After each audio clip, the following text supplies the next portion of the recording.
And the Lord said unto Satan, Whence comest thou? Then Satan answered the Lord and said, From going to and fro in the earth, and from walking up and down in it. Job 1:7. The world consists of vast cultures with stories that constantly connect their gods with the inner earth. And not just their gods, but reptilian races of hybrid entities. We're talking superhumans, strange animal creatures, or what the Book of Giants refers to as monsters. When you're dealing with the areas around the world where so much myth, legend, oral tradition, and belief, contemporary belief, there's always almost an embracing of the underworld. The earth is actually dynamic. By that, what I mean is that, we all go to work every day, we get in our car, we are driving over a shell under which, according to the Bible, there is supernaturalism, there are entities, there are creatures, there are beings. If you were going to hide something and keep something secret, there's two places to do it. One is in the deep, deep oceans. The second place is a labyrinth, a network of tunnels and areas which go deep underneath the earth. There was truth to this idea that this race called the Vril-Ya had been existing under the earth since the days of the Great Flood in the antediluvian world. In fact, the belief of the Vril-Ya and of the power of Vril was actually so prominent among German occultists that it gave birth to a secret society, one of the most notorious secret society involving the Nazi regime, called the Vril Society. The Nazi expedition to Shambhala originally started in Greenland with the Edda. The Edda were ancient Nordic writings describing a hollow earth. They went there to see if they could find further details or information. This was the top of their agenda. They had to find this opening. And the next thing you know, they had the Neuschwabenland expedition to the Queen Maud Land area of the Antarctic. It's what drove them. It was a religious belief that drove them to cordon this area off and claim it for their own. When I read Admiral Byrd's description of things that he saw and how it felt going into this abyss type of opening, but it also was a long time ago, and we've learned a lot about quantum physics since then. We've learned a lot about how these types of things would work, and there are too many descriptions in there of things that he saw that line up with current quantum physics understanding. The underworld of our people, very similar to the Cherokee stories, the Creek stories, the Maya Incan stories of underwater panther and these underworlds where there was completely different civilizations that lived under there. We know in the Bible that the Watchers, the angels who kept not their first estate, according to Peter, are kept in chains in Tartarus until the judgment, kept in darkness until the judgment. Tartarus, in Greek mythology, is as far below Hades. It's not Hades, it's as far below Hades as the earth is below heaven. That's where the Watchers, according to Peter, have been confined.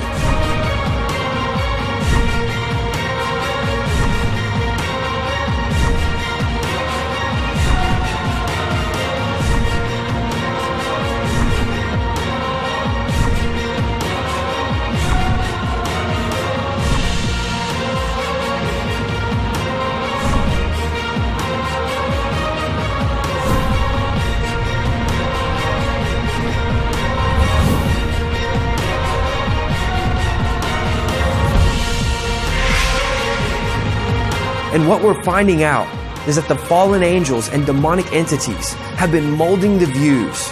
They've been molding the cultures, and hyper-intentionally, they've been molding the religions of the world. They've been literally priming the world for the greatest deception of all time. And we are fast approaching that time right now, according to the Bible.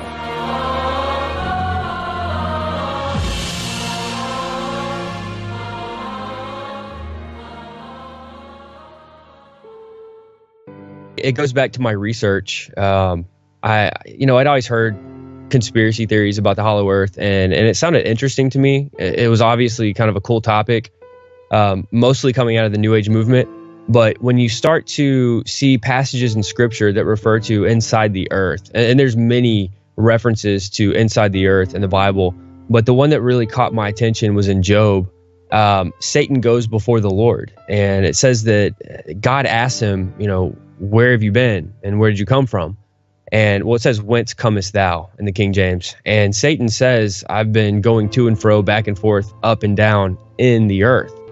And many people will overlook this passage. I know I did many times, but when you start to think about it, it's very telling that Satan is doing something inside the earth. And some of the newer translations, albeit some of them have good translations in certain parts of the Bible, but they've changed the word from in the earth to on the earth. And the problem we get with that is that the rest of the description that we read in Scripture, up and down, to and fro, back and forth, it's painting a picture. And you can't fulfill those directional movements if it's just on top, but rather inside. And so the King James, I think the New Jerusalem, and there's possibly one or two other translations that say in the earth. And that kind of sparked my interest to go further, because I now knew that there was a biblical precedent to a hollow earth or a subterranean realm. Of course, many people know about hell, Abraham's bosom, things like that. But I started to dig deeper, and I found many passages, which we break down in the film. We go through a handful of passages, break them down contextually, to get a better understanding that there are things going on inside the earth. So that really catapulted me into this area of research. Do you actually think that it's like, because when people say hollow earth, they imagine, literally like a balloon or like a ball, right? Where it's just like all hollow on the inside. Is that what's going on? Or are we talking more caverns and like different, like a whole honeycomb network going on? What's happening? I think there's... it's one of those situations where it can be everything and all-inclusive. And again, there's going to be a certain amount of speculation when we get into this, because nobody, at least none of our colleagues, can really go down into the earth to explore it for ourselves. But many people have gone down. And so, yes, there are caverns. There are massive networks of tunnel systems, even underground cities, ancient underground cities, which many people have written about. Some of them mystical, some of them just normal cities that any human can approach. But the other side of that is we're dealing with supernatural, or what we would say dimensions. There are many cultures around the world, especially getting into the Native Americans and the South Americans, Mexican Indians, Mesoamericans, and they have many stories about going down into these cavernous systems. And then once they were there would be a ritual or a certain location that they could go to. There would be some type of a portal that would open up. And as strange as that may sound to some people, there's not always magic involved in opening up a portal. I mean, when you have ancient rites that take place up on the surface, leading a person down into the earth, some of these Native Americans, they would go through these protection rituals. Joseph Riverwind talks about they would go through protection rituals before they would go down into these caverns. Sometimes they would swim down through a waterway inside the earth. We've got bodies of water inside the earth. And then they would go through that cavernous system of water up into another location, and there would be a portal that they would swim through or crawl through, and then they would retrieve some type of an ancient object. Now, this object could be one of many different things, different types of artifacts, but then that object would be brought back to the surface world to prove that person's worth. That was kind of a ritual ceremony for somebody to become a man in order to be a warrior in their tribe. So you've got extra-dimensional qualities, extra-dimensional stories of some people will see it, some people won't. It depends on the person. Have they been communicating with entities? Have they gone through rituals on the surface before going down into the earth? There's a lot of variables that play into this. But I want to say that all of those aspects are true, but you bring the bottomless pit into the equation, and I think that is a very controversial area because, we have two major factions in research pertaining to the shape of the earth. You have people that believe in a flat earth, and then you have people that believe in a globe earth. Now, regardless of where people land on the shape of the earth, what we know for a fact is that there is a subterranean realm. But the idea of a bottomless pit, it's always been my idea, my belief system since I've entered into this research, that the bottomless pit would be the pole. We're dealing with a pole that's going to And again, flat Earth, a lot of the flat Earth people don't like the idea of a North and South Pole because they say that that's not part of their model. But when you start to research it, you find out that God's word, regardless if you take the flat Earth or the round Earth side, there is a bottomless pit in the realm of Earth. So I take the idea, I lean more towards the idea that there are elements of elements of flat Earth and round Earth working together. I think you and I talked about this on an episode of Canary Cry, but I do believe there's a North and South Pole, absolutely. And I think that the pole would likely be the candidate for the bottomless pit. So it's almost like a toroidal-shaped kind of donut? It's hard to say because I've never been up into space. That's what I always say about all these topics with, or at least the shape of the Earth discussion. I always say I haven't been up high enough to tell you. Some people claim they have, but I think there's something that goes along with, the abyss being something that the ancient Israelites saw as the seas, right? Kind of the ocean. But then that's not wrong either if we talk about maybe certain dimensional qualities. I had a story of, and there's no way for me to confirm this, but somebody that was in the military, or I had a friend whose son was in the military, and he said that, usually he would get a call every week from his son just to kind of check in on, how things are going. Well, he didn't get a call for a couple weeks. And, a few weeks later, he got a call and said, I couldn't call because I was under Arizona. And he's in the Marines. Apparently he does like submarine work kind of stuff, and they thought he was kind of joking, but he was like, no, I was under Arizona from the ocean. So you can get under Arizona from the ocean. I think there's a lot more going on, and the military knows a lot more. Did you find anything in your research that would suggest that there is some kind of cover up of this, of at least an underworld? Yeah, absolutely. In the film, we interview a wide variety. I think we got a lot of the heavy hitters from the Christian research area. I mean, we've got L.A. Marzulli, Steve Quayle, Timothy Alberino, Tom Horn, Joseph Riverwind, myself, Josh Peck, Derek Gilbert, Jim Wilhelmsen. L.A. Marzulli, he brings some stories about other military guys who had been over in the Middle East. Now, putting aside the whole Kandahar Giant thing, because these are two separate events, but there are stories of these teams of soldiers going down into cavernous systems. Now, they enter through a cave. So it's a cave on the surface, but they enter through it, and then they travel down. I mean, it's a clear path for them to go through. They're going down. Before they know it, they are down beneath the surface of the earth in these underground cities where giants are. And they tell stories of whole civilizations of modern day hybrids, giants living down under the earth. Then you get over to the United States, and there are many stories, especially off the coast of California, that I've heard, where there will be UFOs they'll be seen over the water. They'll come down. They'll literally go underwater and just disappear. Now, it's my opinion that they're going down through some type of a gateway. Now, could it be that they're going underwater, entering in, maybe flying into an opening in the ground? I don't know. But what I do know is that this kind of lines up with the Hebrew understanding of the story of Jonah, which Tom Horn breaks down in our film about Baravak, or the city of gates. And breaking down the story of Jonah, we find out that Jonah went down to a place called the city of gates. And obviously, when we start to investigate the word gate, we find out that there are doorways, gates, portals, openings into another dimension or another realm.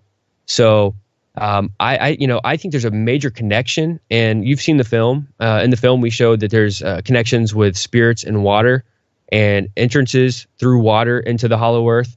And again, I use the term hollow earth because that's the popular term that we find in the mainstream. Some people like to call it the subterranean realm. Some people call it hollow earth, whatever you want to call it. But many connections with spirits, entities, the water, and hollow earth. So, I probably went a little longer on that question than you anticipated. No, it's good because I think if you really look back, there are a lot of stories like that. I know just in my youth, I was given a few stories, just Japanese folklore. So the first story I was referencing is the Utsurobune, or the hollow ship. and it refers to an unknown object which allegedly washed ashore in 1803 in Hitachi province on the east coast of Japan. And according to the legend, an attractive young woman arrived on a local beach aboard the hollow ship.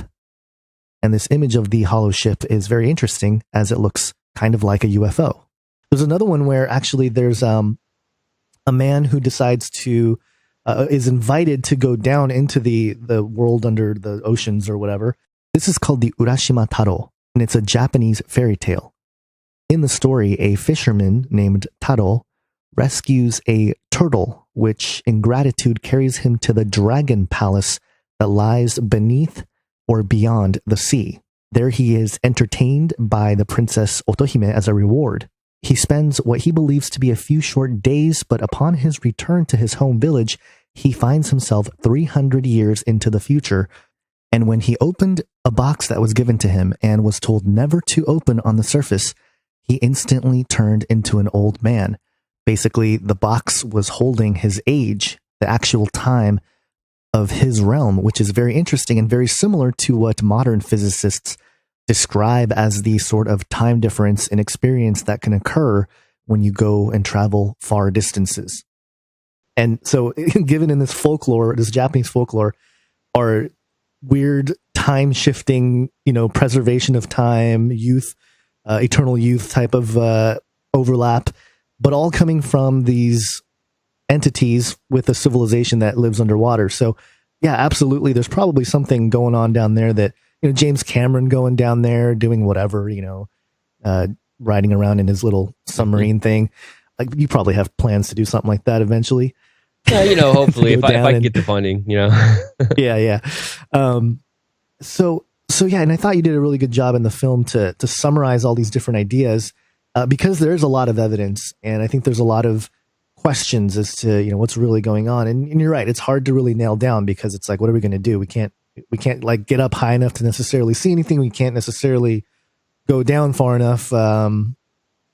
Presumably without running into these entities, or at least maybe not being able to come back. How much do you think people gone missing, people perhaps even faking their death, dare I say, celebrities or whatnot? Do you think that people are retiring, quote unquote, into that world? I mean, is it possible that there's stuff going on down there? If there's giants walking around, then is it possible that the high level, dark technology that they've been developing also exists, and people that science fiction galore down there with maybe they got Hitler on some kind of brain machine robot?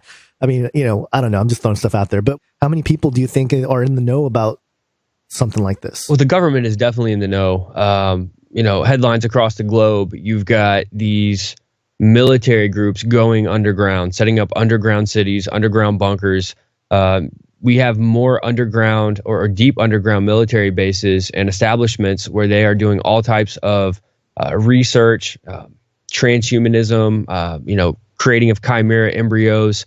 We've got stories of the Dulce base, or Dulce. They've got the level down there that people call the zoo. And then you've got a level where there are entities that are in charge. And again, this is stuff that's really hard to vet. But, was it William Cooper, I believe? William Cooper. Am I getting his name right? Is it William? Yeah, Bill Cooper. Bill Cooper. William Cooper.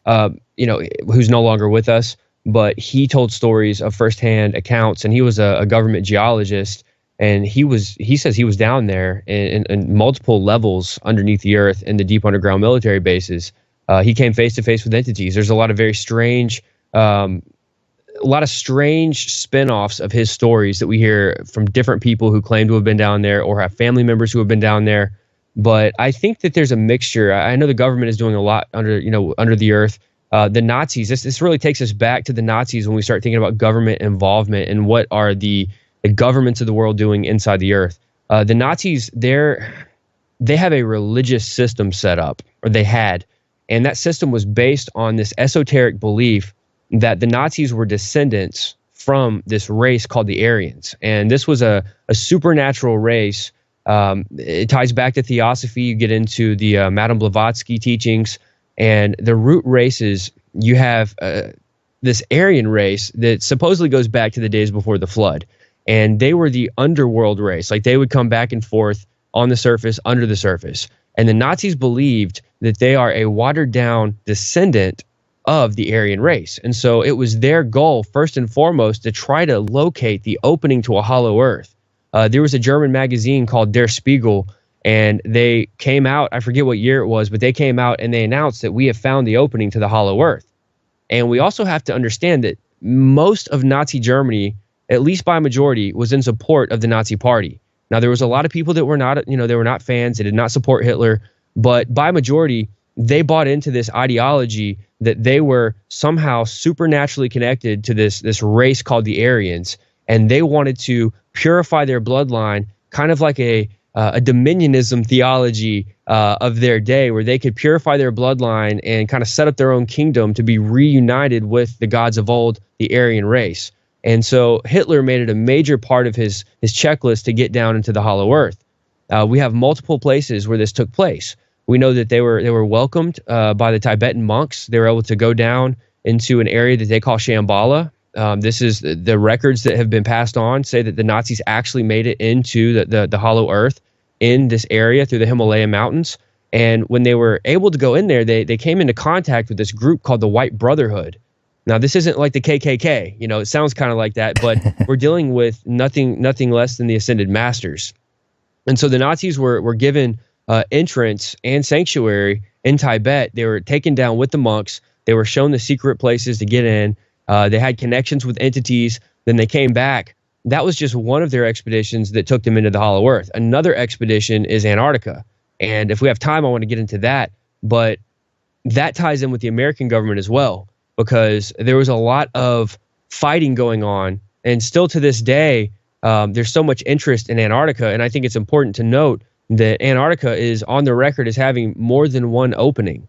Not just one. We now have records from British intelligence and U.S. intelligence that there's multiple openings in Antarctica into the subterranean realm. Now, if you research what the Nazis did before the Exodus, I call it the Exodus, before, during, and after the Second World War, Nazis were already going down to Antarctica and setting up a secret base known as Base 211. So, and this is in their records. You can read about this. They had mapped it out. They had charted out the area. And they had set up this Base 211, which some people claim doesn't exist. But it had to have existed if we study what the Nazis did in their timeline. There was something down there that they had set up. What happened was they had faked Hitler's death after the war. And Hitler, along with many others, there are different records, different accounts that claim up to 1 million or a little over 1 million. Some people believe it was 500,000. But we've got a massive amount of Nazis. They're thinkers, they're doers, they're shakers, doctors, occult magicians, psychic mediums, scientists, everything.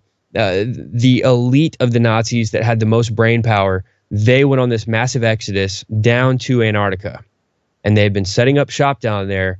And so we find out later that this makes sense when we study Operation High Jump, because our government sent Admiral Byrd down into the Arctic. We had people from Britain and Australia going with us, and we went down there. They told the American public that it was going to be an exploration mission, and there's different things involved with that. But when we study the ships that were part of this, there was a massive undertaking that our government did, and they went down there. There was not one laboratory ship that was set up for scientific research. What we had icebreakers. We had warships. Literally, when they went down to Antarctica, they went down there prepared for war.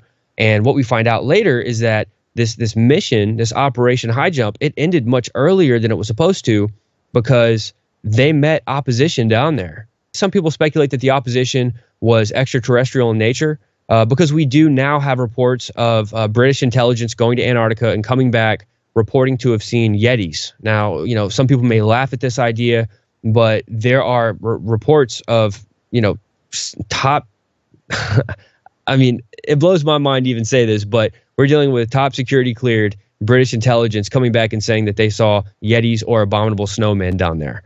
Now, I don't have an answer for that. I can't tell you if it was some type of entity. I don't know if it was an entity. I don't know if it was a hybrid creation that was created down there, some type of a chimera. I don't know. But it blows my mind to consider this, because now people are saying that they met force with aliens down there. I believe, with all of my research, that we fought the Nazis down at Operation High Jump in Antarctica. We got our butts kicked. Some of the ships that they were removed from the logs. One of the ships we cover in the film is the USS Pine Island, and the Pine Island, interestingly, it got removed. It was literally lost, according to the records, for a certain span of time. Now it shows back up later on ship logs, and they even had some ceremonies surrounding this ship when they retired it, but it disappeared off the logs for a certain amount of time. Now, it's my belief that they had to repair the ship, and they didn't want the American population or the public to know that there were laser beam technologies that were shot out of UFOs cutting through the ships. There's a lot of eyewitness accounts from American soldiers who went down there. They've come back. They've told the stories to their family. The stories have been passed down, and our government is hush-hush about it. They literally did not want to talk about what actually happened down there. They came up with a cover story, and that was that. They put out a propaganda documentary called The Secret Land, and that pretty much showed the view of Operation High Jump that they wanted people to believe. Yeah. But Admiral Byrd, he was the guy that led that expedition, and we have a lot of interesting allegations towards this man, Admiral Byrd. We also have Forrestall, James Forrestall. He was thrown off of out of his hospital. The third story of his hospital? Right. I forget what the hospital was called. It was in Bethesda, Maryland. I'm trying to think of the name of the hospital. But he was in this hospital. He was thrown out. I think it was the third story. He's thrown out the window, and he dies. And this all happened after he came out publicly, and he started to tell people that he had the secrets of Antarctica that he wanted to share with the world. We couldn't keep it from the American people, but the government higher up said, you're not going to tell anybody, and they threw him out of the window. So there's a lot of conspiracy surrounding Antarctica, what took place in Operation High Jump, and we do a really good job in the film of breaking down what happened on a timeline and disproving some of the popular beliefs about it. But then we also go into the Admiral Byrd scenario. There's this diary that appeared, and it's kind of surfaced, and it's claiming to be Admiral Byrd's diary. And I'm sure you know this is a controversial topic because many people don't believe that it was his, right, but many people do. But we actually had a voice actor come into the studio, and we recorded a dramatized version of Admiral Byrd's diary, which we put in the film as well. And, Jim Wilhelmsen, he doesn't believe that the dating is correct. He believes that the information is correct, but the dating is not correct. He believes it was from Admiral Byrd's first North Pole expedition, and that it was kind of edited and put out around the time following Operation High Jump. But, Admiral Byrd's not the only person to say that he's come into contact with entities inside the pole. He's not the only person to say that he dealt with UFOs. He's not the only person to say that he's flying towards the North Pole, and then all of a sudden the Arctic icy conditions dissipate into like this lush, beautiful Jurassic Park looking forest. Right. And Admiral Byrd also, if it's his diary, which I believe it is, he also gets into this whole thing where mammoths show up on their flight. The same mammoths that we've been told have been extinct for however many years. So there's a lot of mystery about the poles, the North Pole and the South Pole. We have other accounts that we cover in the film of sailors who sailed into the North Pole, and they lived down there for so many years. And when they came back onto the surface, and by the way, they lived down there with giants. This is all part of Olaf Jansson's biography. And he was a Norwegian sailor. He and his son sailed down in there. We break this down in the film. But he explained that when they came back to the surface, that the time was different. So like the time passing under the earth, this kind of gets me thinking extra dimensional. Right. But he says the time that passed down there was different. So when they got up to the surface, it was like they had been down there for a different span of time than they were actually down there. And this kind of lines up with the Chuck Missler teaching that if two twins were to go to the closest star on a spaceship and come back, one twin goes, one stays. By the time one gets back from going to the closest star in space, they're not the same age anymore. Right. So there's a difference in how time is perceived and how time plays out inside the Earth and as we get up into space. Or what they call space, yeah. It's really interesting. Just recently, you probably heard about this. National Geographic actually came out with an article that says hole the size of Maine opens in Antarctica ice. And they're like, oh, we don't know what's going on, but giant hole appears in Antarctica. And then all the people going down there, the conspiracy world has been kind of looking at it for a while, but I wanted to kind of ask you, I don't know, this you don't have to get political per se. I want your commentary on sort of the modern situation here, because I'm curious about what you think in terms of, I've talked about on my channel how there's a weird thing happening with the whole Trump presidency, in that, you know, the topic of UFOs and aliens and stuff has been shelved and not really talked about, which is understandable. There's like all this other crazy stuff going on. I get it. But at the same time, he's got a really interesting history, right? His uncle met with, or was one of the first people to try to decode the Tesla papers once they were confiscated. And there's also this weird connection here, maybe a coincidence. Our author Ingersoll Lockwood in 1890 or 1900, I guess it was the year it was published, wrote a book called Baron Trump's Marvelous Underground Journey, where he goes, through, I think it's through Russia. He goes to the cavernous underground and, goes on his adventures and whatnot. I mean, it's really kind of a weird situation there. Do you think that there's a connection with all of this, in that like there's a group that probably runs everything out of there? It's kind of like an HQ for what we call New World Order, Illuminati. Do you think it all ties into that whole scenario? Now, are you asking about Antarctica specifically, or the Hollow Earth complex? Yeah, well, yeah, I mean, I guess the underworld itself, but then Antarctica being sort of that, maybe a post, in between these worlds or whatever. And they, I don't know. What do you think? What's the hierarchy here? Are they the inter-Earth beings trying to take over the surface again, or what's kind of the larger narrative at play? Yeah, so Antarctica is very interesting in the fact that the governments of the world have a major interest in it right now. We're talking about like the big players in America. John Kerry's been down there. Obama, the Pope. I'm trying to think of the guy. I think his name is Bartholomew, the Russian or the Greek Orthodox Church. He's like the Pope for the other side. There's a lot of rumored allegations that all these people are regularly going down there. Why?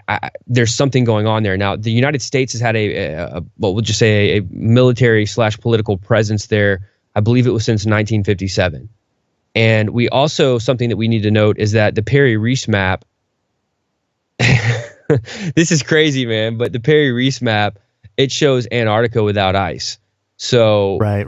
Yeah. And some people I've talked with some of my friends and fellow researchers, and there's a theory out there that I kind of lean towards, that it's possible that the ice in Antarctica was created with technology, that they've used some type of technology to ice it over to create this ice shelf to protect what they're doing in Antarctica.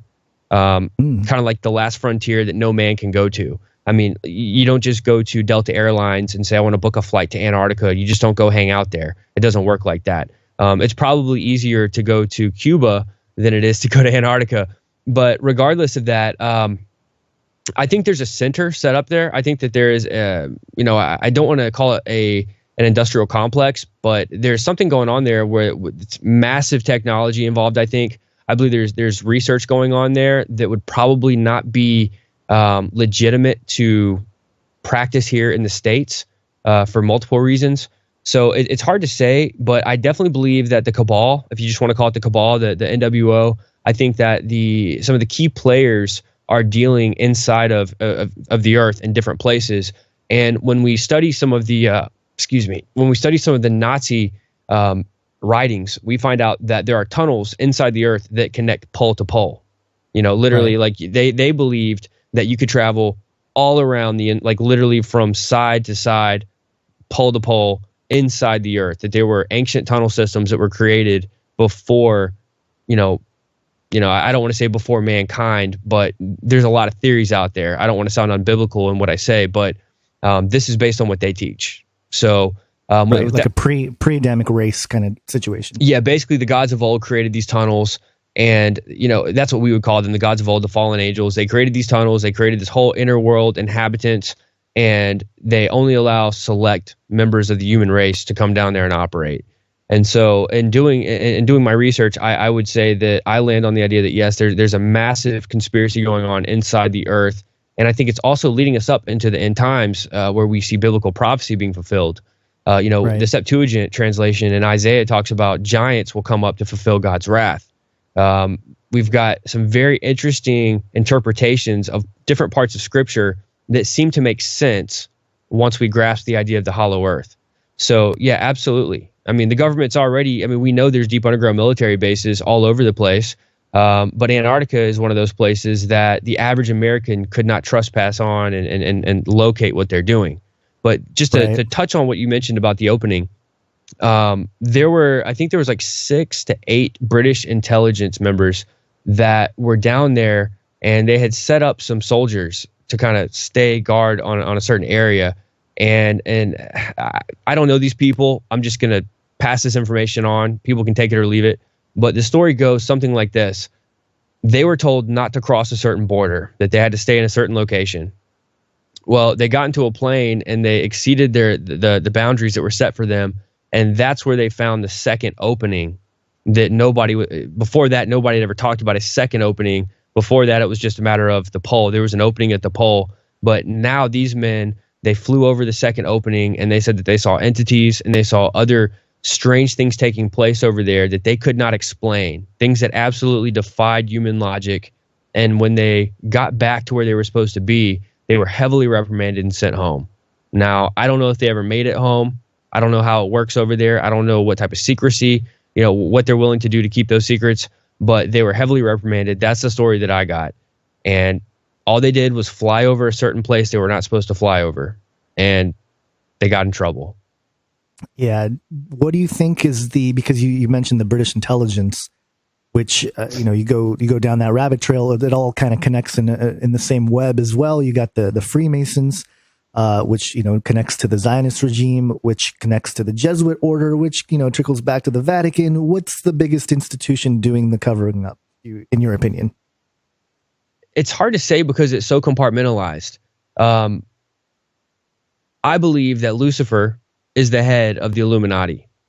I believe that the Rothschild family, getting into that area of research, you find out that the Rothschild family has for many years held the title of the Pindar of the Draco, or the penis of the dragon. And I know it sounds vulgar, but that's what they call the head of the Illuminati, is the penis of the dragon. Well, we know that the dragon is Satan. And so they've got it set up in a way where the head, or the Pindar, communicates directly with Lucifer. And this makes sense. It really does make sense when we start to think about it. And so he's getting his orders, he's getting his information directly from Lucifer. We know that Lucifer is not omnipresent. We know he can only be at one place at one time. He's not God. And so with this being the situation, he deals with one person, the Pindar. The Pindar, it all trickles down, and it's all compartmentalized, like what we call pyramid schemes, no pun intended. Right. And so in dealing like that, we understand that Lucifer is at the end of the day, he is the one in charge of all the conspiracy. I mean, literally the conspiracy against God and God's people and God's word, it all comes down from Satan himself. So, I mean, whether you want to call it the Illuminati, whether you want to get into the idea of the Jesuits, the Rosicrucians, the Freemasons, it's all part of this big compartmentalized system. But again, I go back to what Paul said, and I know your question was more so speaking of fleshly terms, but Paul makes it very clear that we wrestle with principalities. And right. So when I look at these things, rather than deciding this man or that man, I say, well, it's Satan. Satan physically is doing these spiritual things. He's physically manifesting and dealing with certain people that are high up in this game, this cosmic chess match, and then they're taking his orders and they're running with it. So is it possible that Satan is set up inside the earth? Absolutely. Why wouldn't he be? We know in the book of Job, he says he's going back and forth, to and fro, up and down in the earth. And furthermore, Gons, think about it like this. There is dark satanic activity. There is an operation of evil taking place in the earth. And it's so important to Satan that he goes back and forth down to it just to keep a check on it. It requires his attention, as we break down in the film. So something down there is that important that Satan is going back down there regularly to keep a check, to make sure that things are going as planned. So that tells. It's almost like a. Go ahead, please. Yeah, no, it's almost like the. It reminds me of Lord of the Rings. When the orcs are down there hammering away, creating their weapons. It is. It's much like that. I mean, really, movies give us a little glimpse into these things, and a lot of. Did you ever see the Supergirl movie? Maybe, I don't know. Well, not ringing a bell off the top of my head. It's a newer movie. I think it was Supergirl, and at the end of the movie. There's this little statement that gets made. She's trying to kill one of the gods, one of the gods of old. I think it's the god of war. I forget his name. But he makes a statement that, where do you think all these things come from? Are you talking about Wonder Woman? Wow, Wonder Woman. Thank you, man. I'm like losing my mind over here, dude. Supergirl. I'm like, yeah, I don't watch Supergirl. Sorry about that. Yeah, yes, I did see Wonder Woman, and I know exactly what you're talking about. I have notes from all these movies that I never actually made videos on.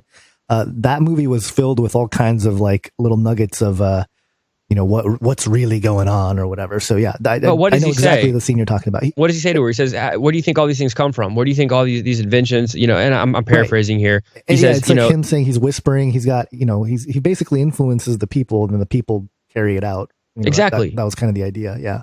And when I heard that, I'm like, man, that's like the nugget of truth for this movie. I mean, granted, there's a lot of little tidbits in the movie, but that was it, because we have all this technology, we have all these crazy things that mankind is grappling. We're grappling at all these different technologies and these experiments. And where does it come from? These gods of old come around and they whisper in the ears of people, and they give people, these ideas and these technologies. In some cases, these blueprints. And that's what happened in Nazi Germany. The blueprints, the blueprints for their machine called the Die Glocke, that came from a channeling session. And one of the things we broke down in the film, I'll make this real quick, but Maria Orsic, one of the she was what they called the Vril Maiden. She was one of the she was one of the heads of the Vril Maidens, and this was a group of clairvoyant, psychic mediums, occultists in the Nazi Party. And you had the Vril Society, and then you basically had the Thule and the Vril, and it was two in the same, but one was the upper echelon. But in dealing with all this, they would go into these psychic trance states where they would automatic write. They would channel these entities. Now, they believed that they were off-world entities or extraterrestrial entities, a.k.a. the gods of old. But in this, there was a session that took place. Maria Orsic was there, and we don't know the name of the other girl for sure, but there was another woman medium there. But in the recordings, we just know Maria Orsic was the one who was doing it. She's channeling this material, and she has basically two sets of writings. And one of them is like this coded Templar's language. And then the other one is like ancient Sumerian. Interestingly, she had no education in either area of either one of these languages. Right. And it took them so many years to decode them. And once they were decoded, they actually were blueprints that had to be put together. It was like half of it was one language, half was the other, but they all had to be decoded in German and then brought together. And that was the blueprint for the Die Glocke. Some people believe it was a time machine. Regardless of what it was a high technology UFO craft, and they got that through channeling sessions, automatic writing, channeling these entities. So goes right back to the whispering in the ear, being led by these spirits. That's pretty much that sums up pretty much all of mysticism. But as we enter into the end times, we're going to be seeing more of this technology coming forward, more breakthroughs, things that humans could not have done on their own. And many people, kind of going back to the Tesla idea, many people believe Tesla was getting his technology from helpers, or what Werner von Braun called them. He pointed up and said them. Yeah. So yeah, I don't know, man. I don't know about the Trump thing. I don't know how deep Trump goes into these things. It's interesting that he recently released the JFK documents. Could that be a cover-up to keep people from focusing on other? Look, we were all expecting some kind of disclosure to be coming out about alien life or UFOs.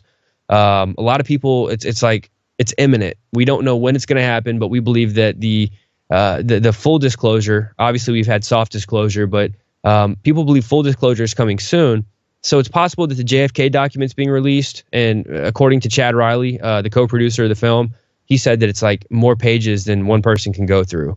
So I don't know. Could the JFK stuff being released be a kind of trying to push people away from what's going on with this other stuff? I don't know. Yeah.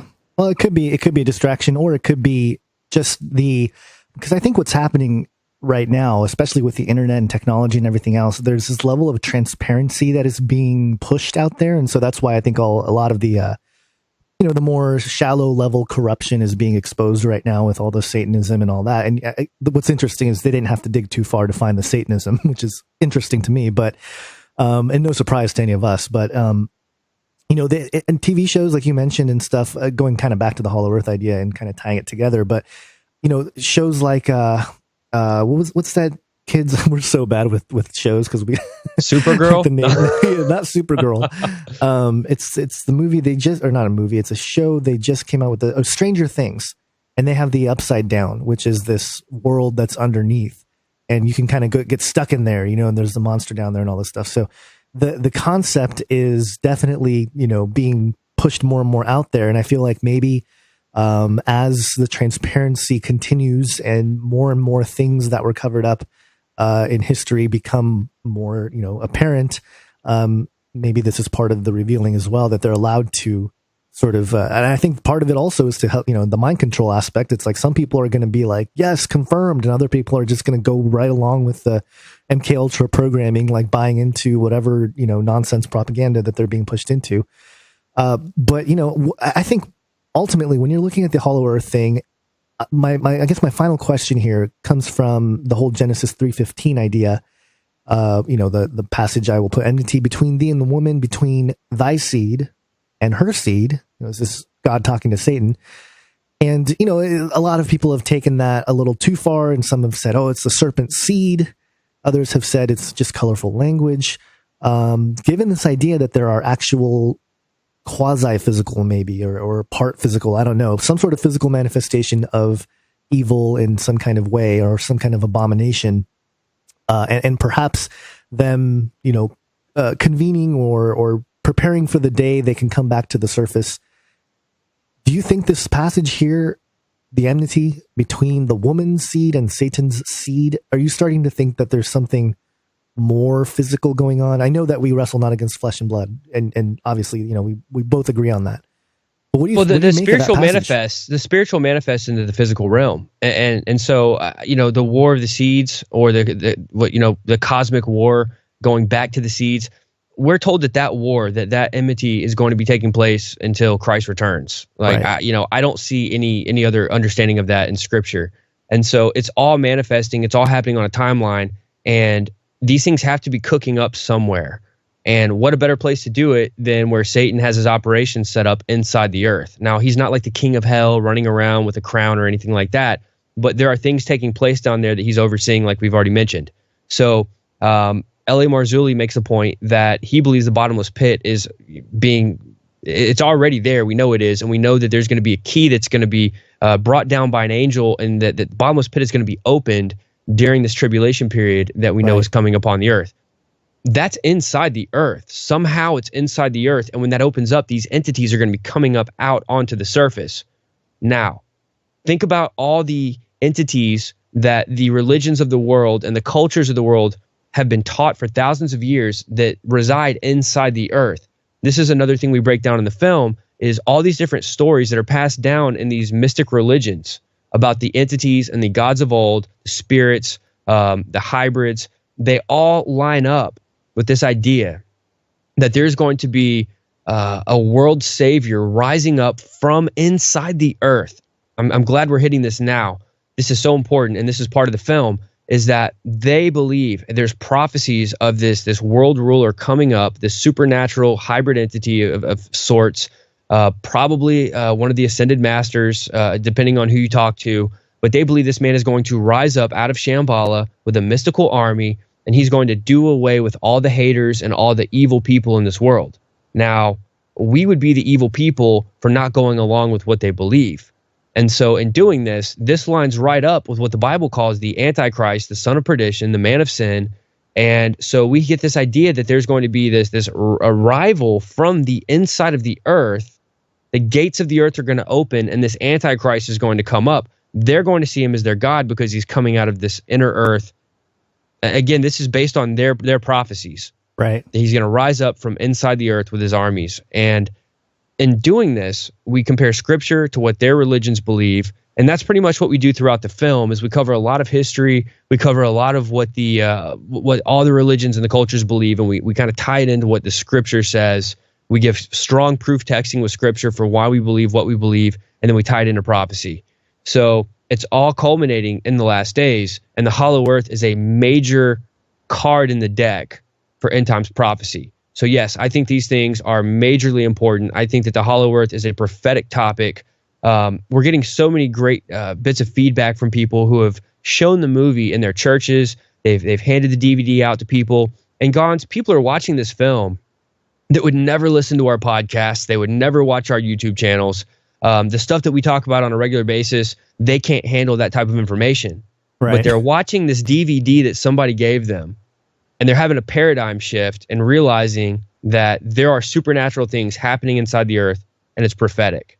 And so I think that's where we need to be as Christians, is try to approach these things open-mindedly, realizing that we don't have it all figured out. But the truth is that there are things going on there that are going to continue to go on and then rise up to the surface in the last days, which I believe we're in the last days. I think that according to the book of Acts, that's when the end time started, when the prophecies of Joel began to be fulfilled. So we've been in the last days now for 2,000 years practically. I mean, we're going to be seeing things, and the Bible talks about, men's hearts will fail them for looking upon these things. We're entering into that time now, I believe, where mankind is not going to be able to handle this type of information when it hits them in the face. And I think that's why the enemy is working overtime, bringing out all these movies and these TV shows, pre-programming the masses so that when these things start to happen, people won't see them for what they are, but rather they're going to see them as good. Oh, great, superheroes are rising up. Oh, great, mutants. Oh, great, chimeras. Yeah. To the point where people want these things. They want to be with the superheroes, or they want to be transformed into a superhero themselves by altering or modifying their DNA. So, man, I'm giving you like these long, drawn-out, extended answers, man. I'm sorry. But it makes sense, though. There's a new show coming out, Will Smith's Bright, and I think the whole thing is based on Will Smith as a cop or something, and he's got his sidekick, which is an orc. He's an orc, and he's like a good guy or whatever. And I thought that's when it really made me think, like, wait a minute, they're really trying to normalize something that's, abominable. Not just an orc being like a fictional character, but they're just trying to make something that is clearly detestable to the human sort of normalcy, and trying to make it normal, trying to make it just like, oh yeah, another entity that's cool, And it sucks because even like you mentioned the Yeti earlier, the Yeti sightings. I think about obviously Chewbacca and Star Wars, and everybody loves Chewbacca, Oh yeah, but we laugh about it. But what are they really conditioning us for with that kind of thing? You know what I mean? Like, if a Chewbacca looking thing came out and was like, "Bro," everyone would be like, "Oh, yay, Chewbacca!" until he like tries to eat us or whatever, right? So it's weird. It's that scene from Independence Day where they're sitting on top of the building and they're like, "Oh, our gods are here, yeah," and then they get blasted. Yeah, and people have a heart for these things. Like if Chewbacca were to get shot, people would be like crying. Chewbacca got shot. Or here's one for you. There was a show that came out back in '97 or '98 called Roswell, and it was like a teeny bopper. It was basically like a paranormal version of Dawson's Creek. And I mean, that really happened. But no, in the show, like they're conditioning you to there's these aliens that come down from outer space, and they basically hatch out of their pods like so many years later, and they're in modern times in high school, and they're dealing with all the same things that normal kids deal with. And we find out that they're hybrids. They're half alien, half human, and they're falling in love with humans, and even having intercourse with humans. And it's all set up kind of like the Twilight series, which I didn't see those, but the storyline that we get is that by the time you're done watching the Twilight series or reading the books, like you want the vampire to marry this girl, and you want him to bite her and turn her into a vampire, right? Because you want their love to, last forever. Yeah, you want it to overcome all the obstacles. And that's what these shows are doing and these movies are doing, is they're trying to humanize and normalize the paranormal. I got on Netflix the other day, and there's like this new show out. I didn't watch it, but it's like an animation for kids, like about monsters. Like there's like little preschool vampires and werewolves and witches. And I just saw the headline for it, at the top of the screen, and it said, werewolves, witches, monsters, vampires, blah blah blah. They're just like you. ... but they're monsters, and they're conditioning kids to think that witches, werewolves, vampires, and all these other abominations, they're conditioning kids to think that they're just like us. They have feelings just like us. We need to coexist with them. The only difference is that they're monsters and we're humans, but they're just like us. And this is the type of conditioning that we see, and they're hitting the younger generation, because they know that these things are going to stick with the kids. I could tell you today, You know, I remember certain episodes of cartoons that I watched as a kid. I'll always remember DuckTales, Tailspin, Goof Troop, Chip and Dale Rescue Rangers. I remember specific episodes because they get into your head and you take it with you to the grave. And that's what they're doing with this paranormal stuff. The kids are getting, turned on to this paranormal programming at such a young age. But they got it for us. They got it for kids. They got it for teenagers. They've got it for every demographic that's out there. It's all conditioning.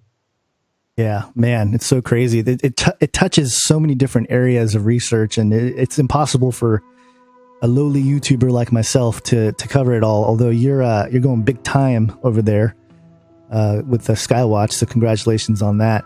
Thank you. Where can people find your film? Where can they support what you do? Well, I do have a podcast called Fourth Watch Radio, and you can go to Fourth Watch Radio, all spelled out, fourthwatchradio.com, and you can follow the podcast there. We usually put out, I'm doing a show every other week right now as I'm going through the move, but I'm hopefully going to be getting back on one show a week. I've got other hosts on the network, so we're putting out content every week. You can go to the Justen Faull YouTube channel. But if you want to check out the Hollow Earth Chronicles film, and it's we're planning on making another one, the sequel to the first one, but it's Hollow Earth Chronicles Episode 1, The Dark Chambers, and you can go over to Fourth Watch Films. That's Fourth Watch Films, all spelled out. Hopefully you can put a link there, but it's fourthwatchfilms.com. If you go to that link, you're going to see that you can watch the movie instantly in high definition on Vimeo. You can order the DVD. We've got U.S. orders and international link on our page as well. But I'm a stickler for quality. I like HD. We shot this whole thing in 4K cinema, so I really like to watch it in full high definition. So if you want to see the high def version, definitely go over there and fourthwatchfilms.com. Click the link. You can watch it on Vimeo instantly. Sounds good. And I'll leave all those links in the description section. So, all right, yeah, definitely check out the documentary. Go support the Fourth Watch over there. Thanks for coming on, Justen. Hey, thank you, Gons. I really appreciate it.